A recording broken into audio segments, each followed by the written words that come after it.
Kita bersatu di dalam doa.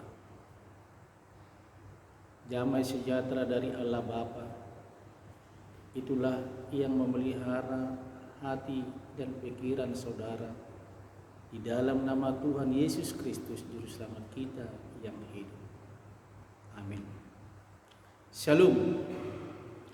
Saudara yang terkasih di dalam nama Tuhan Yesus Kristus, pada saat ini kita kembali beribadah di rumah kita masing-masing pada Minggu Misericordias Domini, yakni bumi penuh dengan kasih setia Tuhan, yang tertulis pada kitab Roma pasal 3 ayat yang pertama hingga ayat yang ke-8.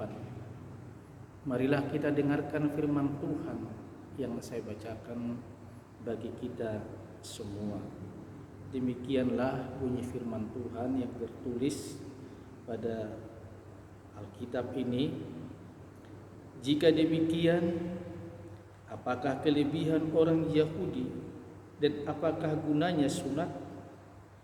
Banyak sekali, dan di dalam segala hal.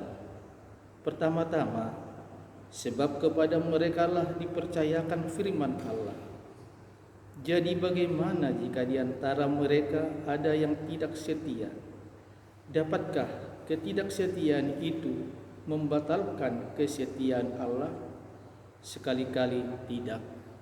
Sebaliknya, Allah adalah benar dan semua manusia pembohong. Seperti ada tertulis, supaya engkau ternyata benar dalam segala firman-Mu dan menang jika engkau dihakimi. Tetapi jika ketidakbenaran kita menunjukkan kebenaran Allah, apakah yang akan kita katakan? Tidak adilkah Allah? Aku berkata sebagai manusia, jika Ia menampakkan murkanya? Sekali-kali tidak.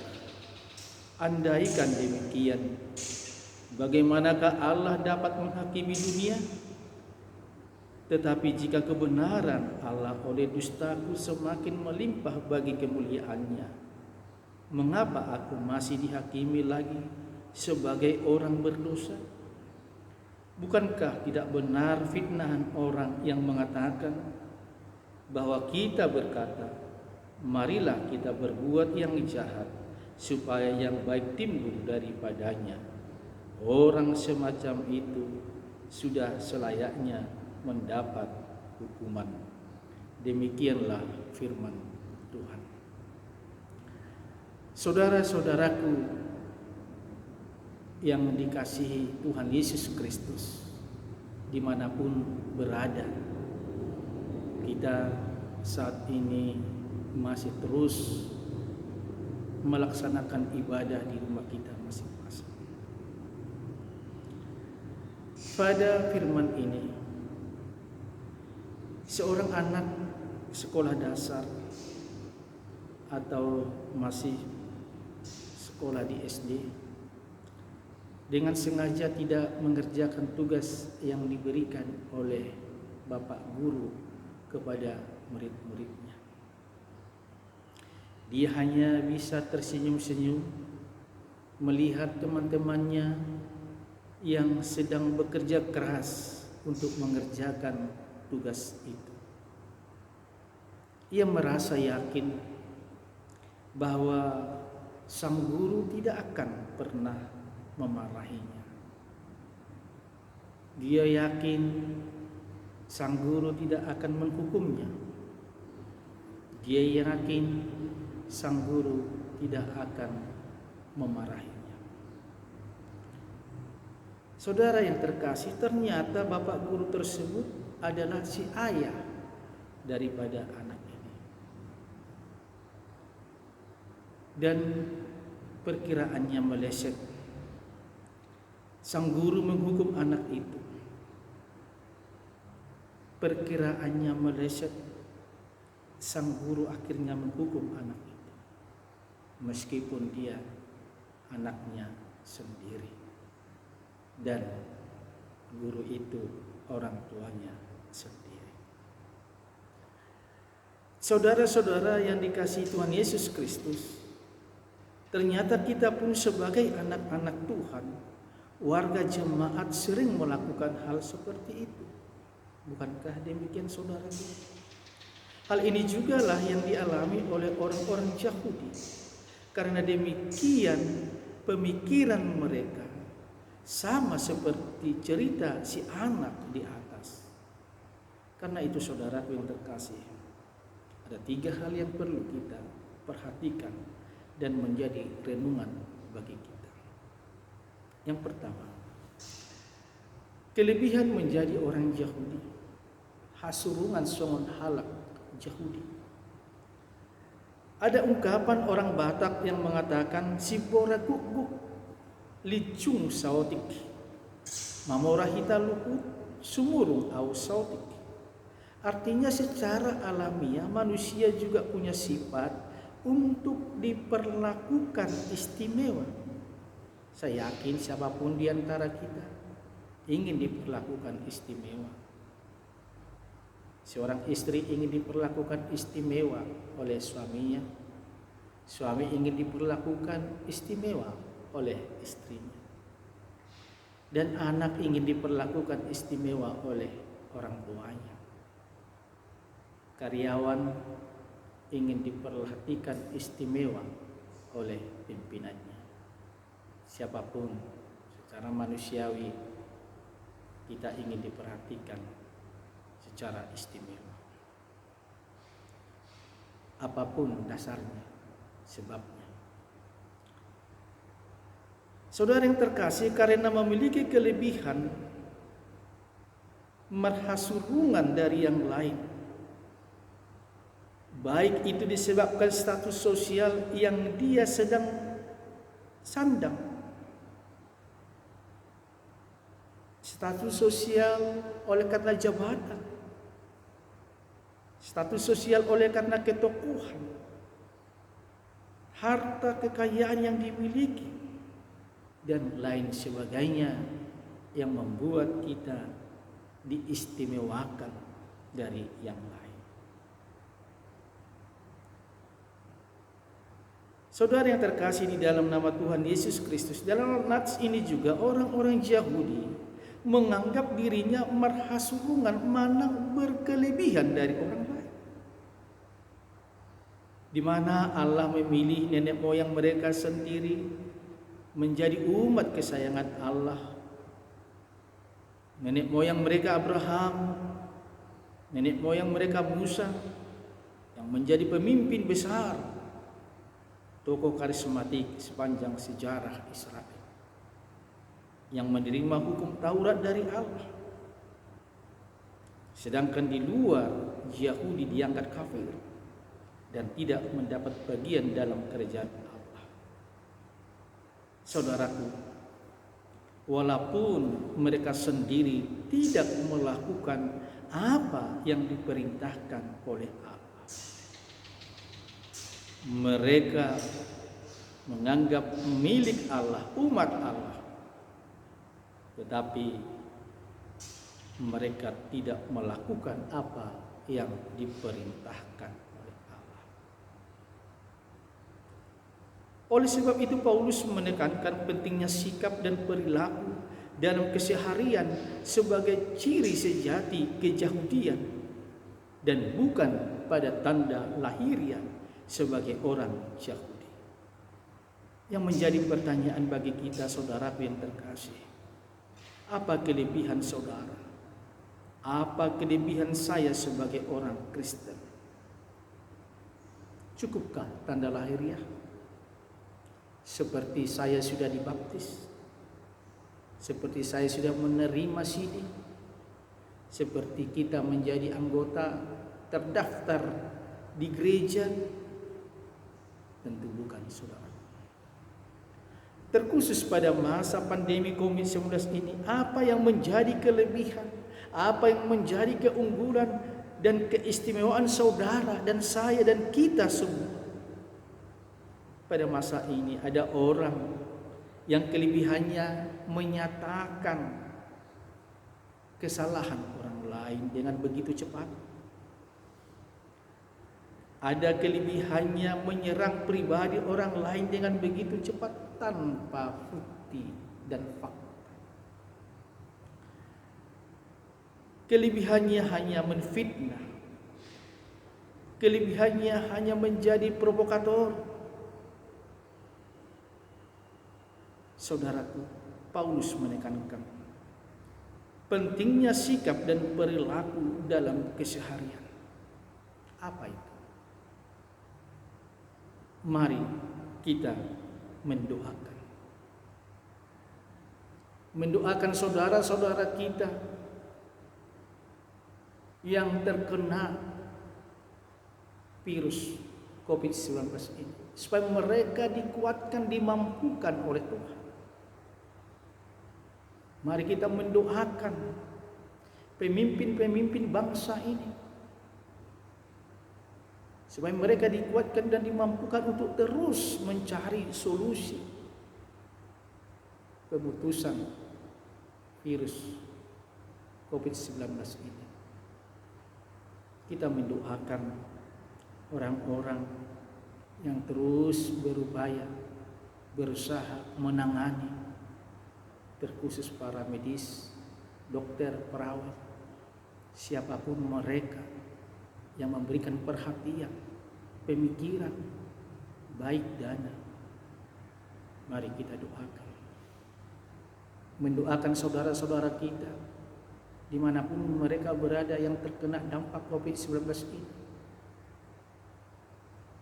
Kita doakan mereka dan kita bantu mereka, membantu mereka apa yang dapat kita berikan. Saudaraku, dengan kelebihan-kelebihan seperti itu yang kita miliki masing-masing, itulah yang menjadi kekuatan kita, itulah yang menjadi kebersamaan kita, yang akan membantu kita, membantu pemerintah untuk memutus penyebaran virus COVID-19 ini. Yang kedua, Allah tetap setia walaupun kita tidak setia. Dalam ayat 3 dikatakan bahwa ketidaksetiaan mereka tidak dapat membatalkan kesetiaan Allah. Artinya, ketidaksetiaan manusia tidak mempengaruhi kesetiaan Allah. Dan justru itulah yang dipakai oleh Allah untuk menyatakan dirinya sebagai Allah yang setia, Allah yang benar. Perilaku manusia tidak dapat mempengaruhi, menggoyahkan rencana Allah. Berbeda dengan saudara dan saya. Bukankah demikian? Molo burjuho uburju dopeau. Berarti molo jahat hita, jumahat dope ibana tu hita. Apa bedanya dengan bahasa preman? Anda sopan, kami pun segan. Tetapi Allah tidak seperti itu. Justru dalam ketidaksetiaan kita, Allah semakin menunjukkan kesetiaannya. Allah tidak menginginkan kematian orang fasik. Allah di dalam diri Yesus Kristus telah memikul segala dosa dan kejahatan kita di kayu salib. Yohanes 3 ayat 16, kasih yang berkorban sebagai bukti kesetiaan Allah. Saudaraku, apa bentuk kesetiaan kita pada masa pandemi COVID-19 ini? Setialah menaati himbauan pemerintah. Tinggallah di rumah, bekerja di rumah, belajar di rumah, sering cuci tangan, keluar rumah jika dibutuhkan. Jangan berkumpul-kumpul di luar rumah. Setialah menaati himbauan pemerintah. Saudara yang terkasih, Kita juga setia menaati himbauan pimpinan gereja kita. Mari kita beribadah di rumah kita masing-masing. Mari kita berdoa dari rumah kita masing-masing. Mari kita bersyukur dari rumah kita masing-masing. Jangan ada satu keluarga pun yang melewatkan ibadah minggu keluarga ini. Dengan kesetiaan kita masing-masing yang kita miliki, ini menjadi kekuatan kita untuk membantu memutus penularan virus COVID-19 ini. Yang ketiga, saudaraku, kebenaran Allah dalam mengadili dosa. Kesombongan rohani telah membutakan mata rohani orang Yahudi.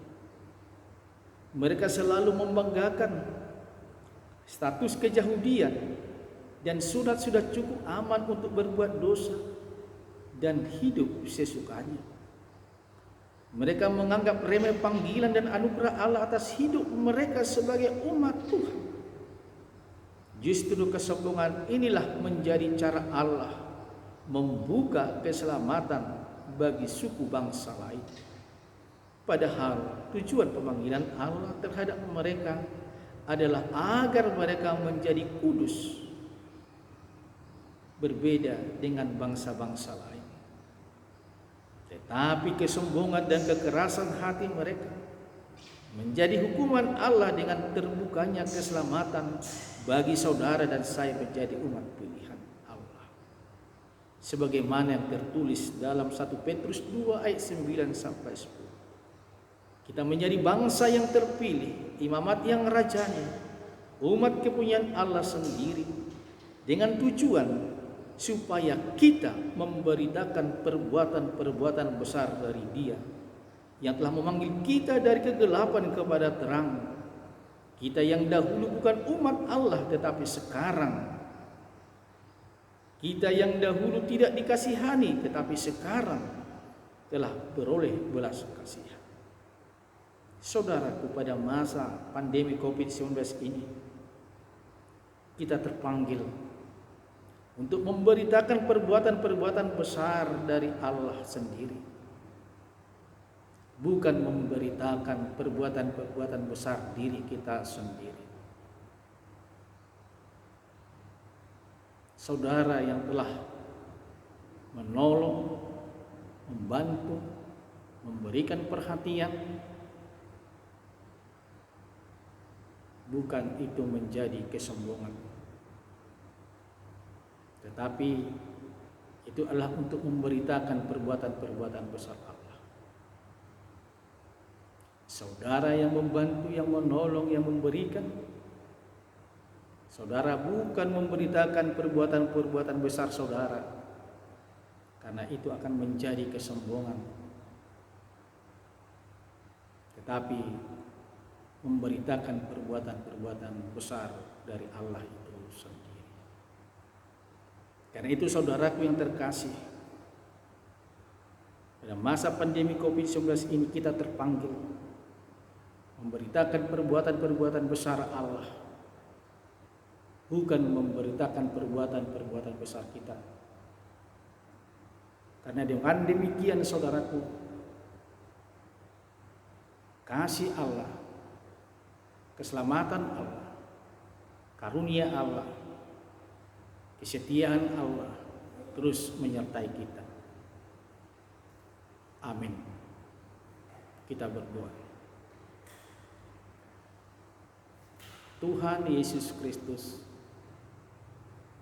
biarlah kasih kesetiaan-Mu menyertai hidup umat percaya, melindungi kami dan menguatkan kami untuk terus setia dan terus menaati, melakukan firman-Mu dalam kehidupan kami sehari-hari, terkhusus menghadapi pandemi COVID-19 ini.